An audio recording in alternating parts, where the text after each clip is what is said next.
বর্ণবাদের মতো সম্পাদকদের শ্রেণী বিভাগ আছে। একদল হলেন এলিট সম্পাদক, আর একদল হলেন নমশূদ্র।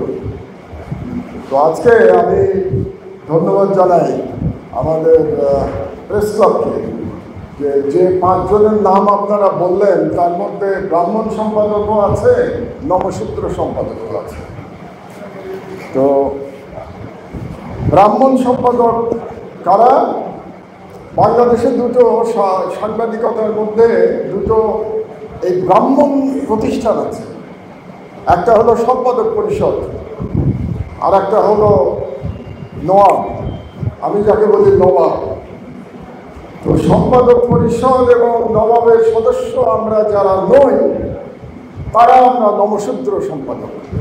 কারণ এলিট না হলে সম্পাদক পরিষদ এবং নবাবের মেম্বার হওয়া যায় না।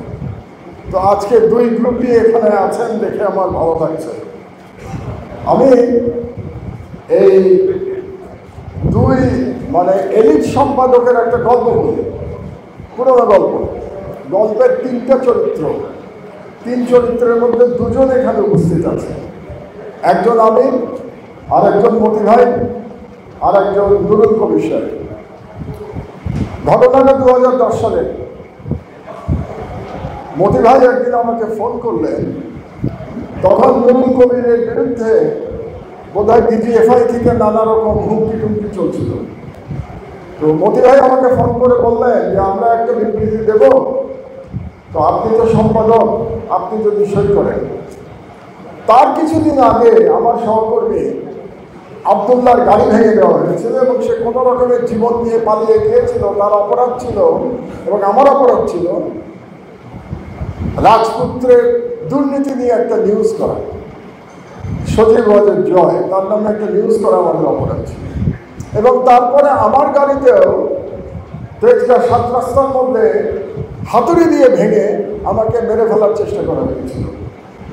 তো আমি এলিট সম্পাদকদের একজন মতি ভাইকে জিজ্ঞেস করলাম যে আচ্ছা, আবদুল্লাহর উপরে যে আক্রমণ হলো, আমার উপরে যে আক্রমণ হলো, আপনারা তো কোনো স্টেটমেন্ট দেন নাই। এই যে এখন নুরুল কবির সাহেবের নামে দেবেন, এই স্টেটমেন্টে কি আবদুল্লাহর নাম থাকবে? আচ্ছা, আমার তো না হয় বাদই দিলাম।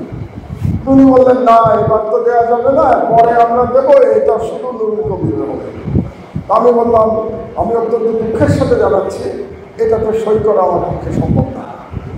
তো এই বিষয়টা নিয়ে নুরুল কবির সাহেব খুব অসন্তুষ্ট হয়েছিলেন।